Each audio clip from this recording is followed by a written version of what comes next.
Bismillah, Assalamualaikum warahmatullahi wabarakatuh. Waalaikumsalam. Alhamdulillahirrabbilalamin. Wassalatu wassalamu ala asyrafil anbiya'i wal mursalin wa ala alihi wa sahbihi ajma'in amma ba'd.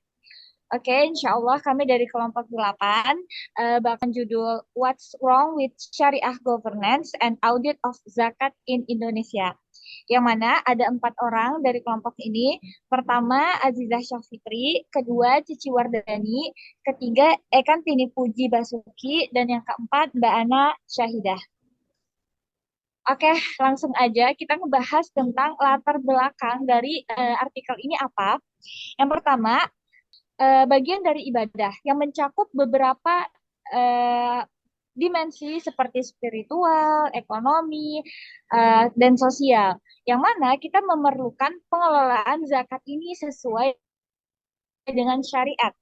Yang kedua, karena praktik tata kelola dan pengawasan syariah yang dilakukan oleh DPS di OPZ, mereka belum mengoptimalkan pekerjaan mereka dengan baik, sehingga timbullah keraguan apakah pekerjaan atau tugas-tugas mereka ini sudah sesuaikah dengan prinsip syariah atau belum gitu. Jadi keraguan ini timbul dari kita sebagai apa ya orang luar atau masyarakat gitu ya.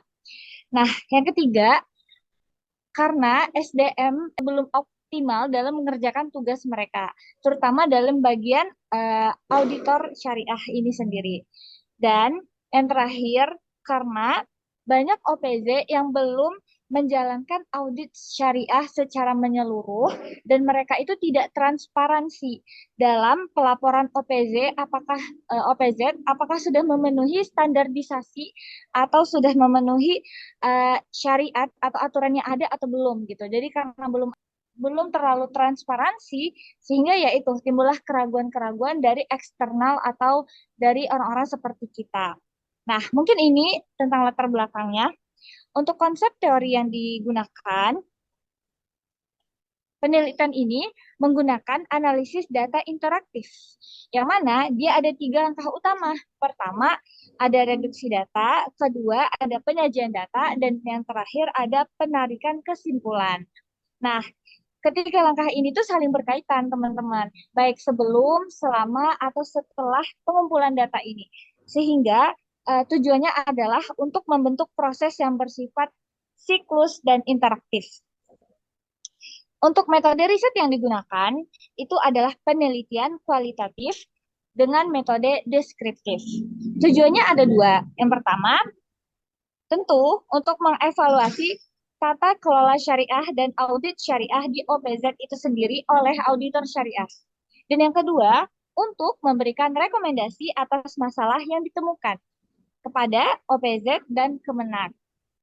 Nah, metode risetnya adalah pendekatan kualitatif yang mengintegrasikan wawancara dengan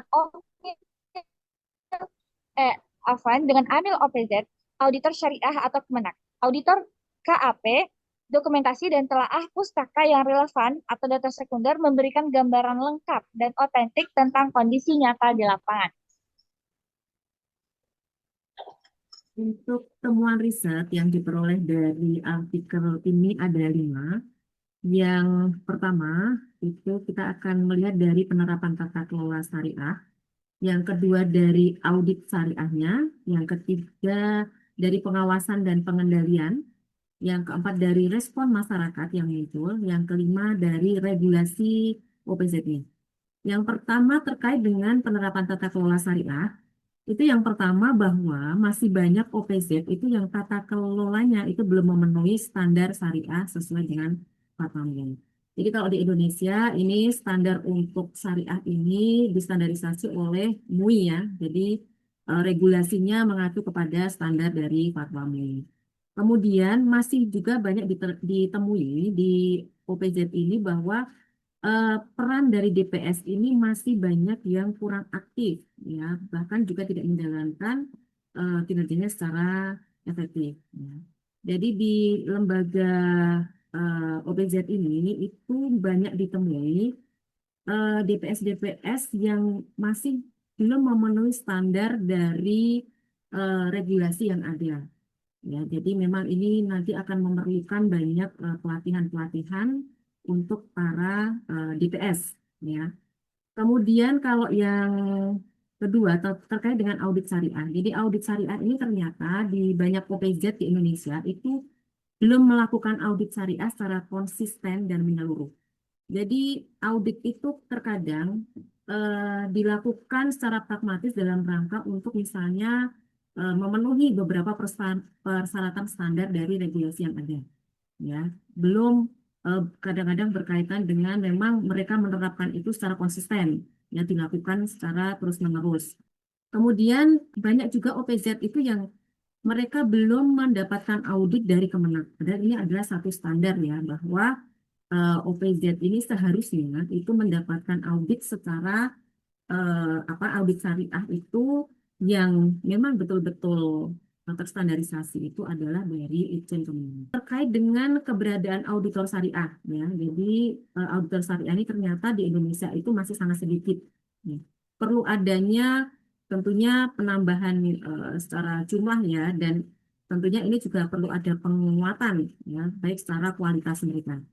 Nah, di sini bahwa SDM ini perlu memiliki sertifikasi kompetensi syariah yang tentu saja ini dikeluarkan oleh lembaga sertifikasi kompetensi ya. Yang kemudian juga ini harus distandarisasi sesuai dengan regulasi di mana yang terkait dengan kompetensi ini terutama pada bikin zakat. Kemudian auditor KAP ya yang terkait dengan keuangan ini seharusnya juga memiliki sertifikasi akuntansi syariah untuk mendukung kompetensi ini. Jadi tidak sekedar mereka paham tentang penyusunan laporan keuangan saja, tetapi memang harus terkait dengan standar syariah, keuangan syariah yang dinyatakan dalam PSAK 101. Nah, kemudian yang ketiga terkait dengan pengawasan dan pengendalian, ini kalau di Indonesia, ini ternyata dalam regulasinya, dalam undang-undang itu, pengawasan syariah ini hanya diwajibkan bagi LAS, belum ke Basnas. Sedangkan kita pahami bahwa apa namanya lembaga OPZ yang dikenal di Indonesia itu ada dua. Yang pertama adalah dari Basnas, itu yang kemudian merupakan bentukan dari pemerintah dalam pengelolaan zakat. Yang kedua adalah LAS, ya, Lembaga Amil Zakat yang itu memang dibentuk oleh publik, ya, oleh masyarakat. Nah, tentu saja ini menimbulkan kecemburuan ya bagi para OPZ yang berbadan hukum LAS, ya, sehingga memang di depannya seharusnya perlu adanya perubahan regulasi pada undang-undangnya tentang fungsi pengawasan bagi Basnas yang ditambahkan di situ bahwa memang Basnas itu harus tetap ada. Nah, kemudian terkait dengan opini syariah dari DPS. Nah, opini syariah dari DPS LAS ini seharusnya diberikan terlebih dahulu kepada auditor sebelum melakukan proses audit keuangan. Ya, mengapa begitu? Karena kinerja keuangan itu terkait dengan kinerja operasional, sehingga seharusnya memang konteks syariah dari kegiatan operasional LAS itu harus muncul terlebih dahulu sebelum terjadi audit keuangan. Kemudian terkait dengan peran DPS, ya, pada LAS ini peran DPS ini sebagai ujung tombak ya, pengawasan internal itu masih dirasa kurang aktif ya, sehingga memang banyak apa namanya tidak ditemui di banyak LAS itu fungsi-fungsi pengawasan dari DPS ini memang menjadi lemah, sehingga memang ini menjadi satu apa ya PR tersendiri terkait dengan kepercayaan ya terhadap kepercayaan masyarakat terhadap LAS, bahwa ketika memang memiliki DPS memang harus kinerjanya kalau bisa tidak hanya pasif ya, tetapi memang aktif gitu. Kalau di lembaga keuangan seperti bank itu DPS itu bersifat aktif ya, jadi meminta respon laporan dan seterusnya. Tetapi pada lembaga LAS ini lebih biasanya umumnya pasif ya, jadi hanya memang kalau ada laporan kemudian direspon, mungkin juga bersifat tahunan dan seterusnya itu ya, sehingga memang ini perlu ditingkatkan secara kapasitasnya. Kemudian terkait dengan respon masyarakat. Saat ini ternyata tingkat kepercayaan masyarakat terhadap OPZ itu masih rendah. Ya, dari penelitian ini menyatakan bahwa bisa jadi respon masyarakat yang rendah itu, tingkat kepercayaan yang rendah itu karena pada pengelolaannya yang dirasa kurang transparan. Ya. Padahal PZ ini, Lembaga Amil Zakat ini, Basnas itu adalah mengelola dana publik. Ya, sehingga ini menjadi satu PR ya ketika memang dilakukan secara kurang transparan. Apalagi terkait dengan belum akuntabel ya. Masih banyak kita temui LAS yang mungkin bisa jadi secara pelaporan itu mereka belum melakukan pencatatan secara menyeluruh ya, apalagi menggunakan teknologi ya, software dan seterusnya sehingga memang tidak bisa cepat kadang-kadang terbaca laporannya ya. Kemudian yang lain lagi juga terkait dengan kepatuhan syariah ya, masyarakat masih merasakan bahwa OPZ atau LAS ini terkadang masih kurang memenuhi ya standar kepatuhan syariah. Banyak ditemui di beberapa dari responden ya pada penelitian ini ditemui bahwa ternyata beberapa LAS itu melakukan praktek yang pragmatis ya, di mana terkadang misalnya ada pemotongan zakat dari gaji ya, yang ternyata itu sebenarnya secara nominal dari gajinya itu belum memenuhi atau memenuhi persyaratan dari zakat, tetapi diambil. Ya, nah ini juga bagian penting ya. Atau misalnya pengakuan-pengakuan bahwa sebenarnya itu adalah masuk kategori sebenarnya di luar zakat ya, misalnya infak, sedekah dan seterusnya. Tetapi karena faktor mereka ingin mencapai target tertentu tentang terkait dengan standar pemenuhan ya pengumpulan dana zakat, maka kemudian itu dimasukkan menjadi salah satu poin ya dari perolehan zakat. Nah ini saya kira PR-PR ya yang harus diperbaiki di kemudian hari. Nah, kemudian yang terkait dengan regulasi OPZ. Nah, di Indonesia ini terjadi keterbatasan terkait pedoman ya, terkait dengan pengumpulan, distribusi, pengawasan dan audit zakat. Nah, ini saya kira membuka ruang ya untuk perbaikan-perbaikan dari pedoman-pedoman yang dimiliki. Ya, supaya apa? Supaya mampu menyesuaikan dengan kebutuhan dan bisa memenuhi standarisasi yang memang diatur di dalam undang-undang maupun secara aturan-aturan yang disepakati dalam regulasi internasional. Nah, kemudian perlu ada regulasi yang mendukung terhadap peningkatan kompetensi DPS dan auditor syariah. Jadi ini dukungan-dukungan regulasi ini penting karena dengan adanya dukungan regulasi ini tentunya akan lebih membuka keran bagi para stakeholders untuk bisa lebih banyak memiliki auditor syariah ya atau DPS. Ya, karena ini penting ya. Jadi setiap kelas itu harus memiliki auditor DPS ya sehingga memang perlu diperbanyak pelatihan, kemudian juga dukungan-dukungan terkait dengan anggaran ya. Jadi jika regulasi ada, maka tentunya akan dialokasikan terkait dengan anggaran-anggaran untuk mendukung sampai ke arah sertifikasi kompetensi. Oke, baik. Selanjutnya ini di dalam artikel ini kan ada kelebihan dan kekurangannya ya.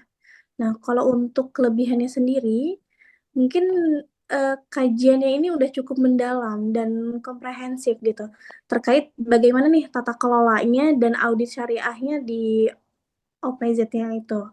Nah, ini ada aspek di regulasinya, lalu bagaimana kelembagaannya dan praktik yang berlangsungnya seperti apa, sama tantangan faktualnya di lapangannya itu bagaimana, kayak gitu. Nah, mungkin selanjutnya di metode penelitiannya ini kita di sini menggunakan pendekatan kualitatif deskriptif. Jadi kita gunakan data empiris dan dokumen regulasinya, serta memberikan gambaran lengkap dan otentik tentang fakta di lapangannya itu bagaimana. Kemudian untuk penelitian ini mengacu pada pedoman yang diakui secara nasional dan internasional. Jadi bagaimana nih kita mau memastikan analisisnya yang mengikuti kerangka penelitian ini udah standarisasi atau belum seperti itu. Dan yang terakhir untuk kelebihan di artikel ini itu rekomendasinya itu udah praktis dan strategis. Jadi uh, udah terkait dengan penguatan strukturnya dan kompetensi DPS-nya itu bagaimana. Kemudian di sini juga perlunya audit internal dan eksternal yang lebih independen dan transparan gitu. Nah, selanjutnya mungkin untuk kekurangannya ya. Jadi kalau untuk kekurangannya itu di data empiris dan statistiknya itu dapat diperkuat hasil penelitian itu mau seperti apa gitu. Kemudian untuk solusinya ini belum konkret gitu. Dan rencana perbaikan dalam bentuk pertahapan pelaksanaannya itu Kemudian ini kan baru sekedar rekomendasi strategisnya aja. Jadi belum transparan juga gitu. Nah, kemudian masih kurang nih untuk menampilkan pembahasannya itu bagaimana untuk peran masyarakatnya dan para muzakinya itu seperti apa gitu. Jadi dari bagian stakeholder untuk pengelola zakatnya pun belum cukup meluas gitu untuk transaksinya seperti apa gitu. Nah, yang terakhir pun di sini masih belum memunculkan best practice untuk pengelolaan zakatnya yang dilakukan OPZ-nya sebagai pengimbangan informasi. Mungkin seperti itu ya untuk kekurangannya. Ya, lanjut dengan masalah kesimpulan dari pemaparan sebelumnya itu kita simpulkan ada 2 kesimpulan besar di sini. Tadi semuanya sudah jelas ya, tinggal diambil garis-garisnya aja. Artikel ini sudah mengidentifikasi ya secara permasalahan-permasalahan di lapangan mengenai tata kelola regulasi dari OPZ itu sendiri maupun dari audit zakat berupa data-data yang sifatnya statistik ya untuk memperkuat lagi dan memperkuat data-data lapangan tadi secara konkret ya. Kemudian solusi konkret perlu dilaksanakan, artinya tidak sebatas rekomendasi saja. Kemudian masalah penguatan regulasi, kompetensi auditor maupun teknologi digitalisasi tadi serta transparansi merupakan kunci menuju pengelolaan zakat yang benar-benar sesuai dengan syariat dan ke depan agar lebih bisa meningkatkan kepercayaan masyarakat itu sendiri kepada OPZ gitu. Kemudian secara umum Indonesia ini untuk masalah OPZ-nya atau Basnas ya, Basnas perlu mengambil langkah-langkah cepat atau langkah-langkah strategis yang sifatnya inovatif. Jadi untuk membenahi sistem-sistem tadi yang masih kurang gitu. Tapi dengan tetap mengacu pada prinsip syariah itu sendiri dan pembangunan yang sifatnya berkelanjutan gitu. Jadi enggak berhenti sampai di situ saja, tapi membutuhkan continue daripada pengelolaan zakat yang sifatnya inovatif lah. Kemudian yang perlu digarisbawahi tadi seperti yang ditekankan bahwa masalah penerapan digitalisasi blockchain itu perlu dipraktekkan juga di Indonesia seperti yang sudah dilakukan oleh Malaysia dan Brunei karena ini sudah merupakan PR besar ya, sehingga SDM itu sendiri jika ada celah kekurangan yang didapatkan di dalam audit dari pengelola zakat itu sendiri bisa diantisipasi gitu. Jadi melengkapi lah sifatnya teknologi ini. Kemudian masalah membuat regulasi OPZ ini sendiri bisa lebih sehat pengelolaannya ada 5-6 syarat-syarat yang perlu dipenuhi, yaitu pertama masalah transparansi, ada kaitannya tadi dengan masalah pengelolaan dana yang bisa juga dihandle oleh teknologi modern tersebut. Kemudian yang kedua masalah akuntabilitas yang juga bisa dihandle juga adanya teknologi tersebut. Kemudian yang ketiga masalah pertanggungjawaban daripada regulasi itu sendiri ataupun pengelola zakat, serta masalah independensi, maksudnya ini adalah bagian terutama dari amil zakat itu sendiri sebagai pengelola dana, dia syaratkan bebas daripada konflik kepentingan. Jadi menghindari daripada penyalahgunaan dana sebagai tindakan preventif. Kemudian yang kelima, kewajaran. Kewajaran ini maksudnya masalah pengelolaan zakat itu sendiri, tidak ditemukan hal-hal yang negatif gitu.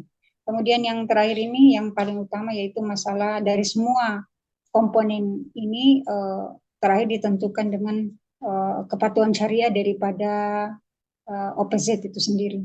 Baik, kita lanjutkan untuk masalah rekomendasi jurnal ini seperti yang disarankan oleh peneliti. Tadi sudah dijelaskan jelas banget ya permasalahan-permasalahan yang ada di lapangan. Ada pun beberapa rekomendasi yang diberikan oleh peneliti jurnal itu sendiri, ada beberapa poin di sini. Itu yang pertama, masalah penguatan struktur dan kompetensi DPS organisasi pengelola zakat itu mulai dari tingkat kabupaten sampai pusat agar lebih diefektifkan lagi, maksudnya lebih diefektifkan dalam menjalankan fungsinya masing-masing. Kemudian yang kedua yaitu masalah pelaksanaan, penyempurnaan regulasi dan pedoman bagi OPZ, auditor syariah, bagian komite akuntansi publiknya sebagai dukungan bagi tata kelola OPZ yang semakin baik. Kemudian yang ketiga, peningkatan transparansi, pengungkapan maupun pelaporan keuangan zakat itu sendiri memenuhi standar audit syariah dan audit KEP serta pengembangan sistem pengawasan yang berbasis ke teknologi modern. Kemudian yang bagian keempat yaitu pengembangan SOP audit internal dan eksternal, prinsip 4 asas 5 ya, prinsip tarif yang disingkat oleh peneliti jurnal ini, yaitu berupa transparansi, akuntabilitas, pertanggungjawaban, independensi, kewajaran dan terpenuhinya prinsip-prinsip syariah atau kepatuhan syariah. Itu keenam asas penting di dalam regulasi OPZ yang sehat. Kemudian yang kelima, perlunya dilakukan edukasi dan komunikasi dengan masyarakat terkait mengenai tata kelola siswa itu sendiri, baik melalui best practice organisasi pengelola zakat dalam rangka meningkatkan kepercayaan masyarakat. Ini maksudnya yaitu seperti yang sudah dijelaskan tadi, begitu rinci ya. Masalah edukasi itu yaitu berkaitan dengan SDM dari pengelola zakat itu sendiri, kemudian adanya DPS atau SSB yang bermasalah. Jadi masalah SDM ini perlu dibarengi dengan sertifikasi gitu, sertifikasi resmi, garis tugas yang lebih jelas. Dan untuk masalah saran dan masukan dari keseluruhan jurnal ini ada beberapa PR ya untuk perbaikan ke depan bagi OPZ kita di Indonesia, mulai dari Basnas dari pusat sampai ke daerah-daerah, dan bisa dilakukan secara menyeluruh seluruh Indonesia. Ada beberapa solusi ya. Yang pertama, perbaikan pengelolaan zakat secara praktis dan modern. Seperti yang sudah dijelaskan, Malaysia dan Brunei bolehlah kita jadikan acuan sementara untuk sebagai role model dari segi praktisnya dan modernisasinya dari pengelolaan zakat itu sendiri. Itu dengan digitalisasi tadi ya, sambil mempersiapkan tenaga-tenaga amil zakat yang paham dengan masalah akuntansi dan fikih zakatnya gitu, karena ini memang jadi masalah umumnya baik di Indonesia, Malaysia maupun Brunei maupun di daerah negara-negara lain.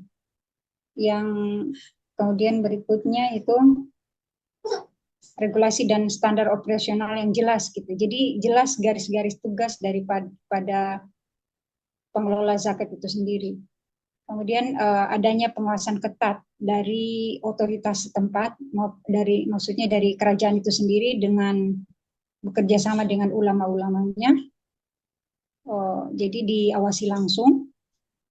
Mungkin ini beda dengan kita di Indonesia ya. Jadi mungkin atau diwakilkan gitu. Kalau ini diawasi langsung gitu. Jadi karena dengan menggunakan teknologi itu, jadi semuanya gampang diakses. Nggak ada yang tertutup, semuanya transparan dan jelas gitu oleh kerajaan maupun pemerintah atau ulama dan umaranya gitu. Kemudian dalam memperkuat syariah governance itu, mereka juga seperti Malaysia dari proses pengumpulan, pengawasan, pelaporan, semuanya berjalan transparan. Tadi yang saya sebutin tadi ya blockchain itu ya. Jadi Malaysia menggunakan itu, Brunei pun menggunakan itu. Beberapa hal yang bisa dilakukan Indonesia ke depan dalam menyongsong sistem OPZ yang sehat itu sendiri, tadi ya, dipersingkat, yaitu yang pertama masalah memperkuat SDM daripada OPZ itu sendiri, yaitu amil zakatnya maupun mengoptimalisasi peran daripada pengawas DPS zakat itu sendiri, auditor ya. Kemudian yang berikutnya meningkatkan pelaksanaan audit secara rutin maupun independen. Kemudian tadi sudah dijelaskan juga ya masalah ini. Kemudian yang masalah implementasi regulasi yang lebih ketat dan terintegrasi. Ini maksudnya garis-garis tugas daripada amil zakat itu sendiri maupun dari auditor itu sendiri jelas gitu diberlakukan di Indonesia juga. Karena ini penting. Kemudian mengedukasi pengelola OPZ juga masyarakat tentang syariah governance zakat melalui pelatihan-pelatihan pengelola siswa. Jadi ada seperti sudah dijelaskan, jadi tenaga OPZ itu sendiri diberikan pelatihan-pelatihan dan yang sudah memenuhi syarat diberikan sertifikasi dan boleh melakukan magang-magang, dan ketika sertifikasi itu sudah diperoleh bisa menjalankan tugasnya dengan sebaik mungkin. Kemudian yang untuk masyarakat yang juga merupakan bagian dari stakeholder zakat itu sendiri, sebisanya diberikan oleh pelatihan-pelatihan atau penyuluhannya dari Basnas ya, dari MUI, diberikan pelatihan-pelatihan atau penyuluhan-penyuluhan tentang urgensi daripada ZISWAP itu sendiri. Kemudian yang berikutnya yaitu untuk ke depan yang menjadi fokus utama kita adalah memperkuat otoritas, regulasi dan kompetensi daripada Dewan Pengawas Syariah, karena kita tahu hanya ada di pusat itu, sehingga yang ke daerah-daerah itu belum tercover semuanya gitu.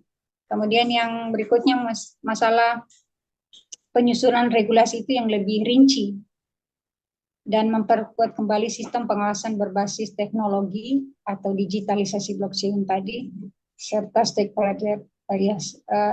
Kemudian yang langkah yang kita sudah sebutkan di atas tadi, baik dari rekomendasi yang dipaparkan oleh peneliti, kemudian saran-saran, kemudian temuan-temuan riset yang kita deskripsi. Setelah kita jelaskan semua ini solusi-solusinya, ke depan kita bisa mengharapkan bahwa pengelolaan OPZ ini ke depan memberikan dampak positif kepada publik atau kepercayaan masyarakat secara umum, terutama masyarakat muslimnya, untuk masalah efisiensi serta kepatuhan syariah dalam pengelolaan siswa serta dana sosial lainnya, dan juga mendukung kembali sosialisasi ekonomi dan inovasi daripada pengelolaan dana wakaf itu sendiri ke arah yang lebih baik. Mungkin itu saja saran-saran yang kita bisa rumuskan. Mudah-mudahan OPZ ini ke depan sesuai dengan harapan kita, sesuai dengan ekspektasi kita yang kita tuliskan di sini. Jadi tidak sebatas rekomendasi pasif gitu. Mudah-mudahan ada aplikasinya ke depan, dan ini menjadi tugas dari Basnas, LAS atau dari MUI maupun dari Ijen Kemenak itu sendiri. Itu sekian. Assalamualaikum warahmatullahi wabarakatuh. Silakan kembali pada host.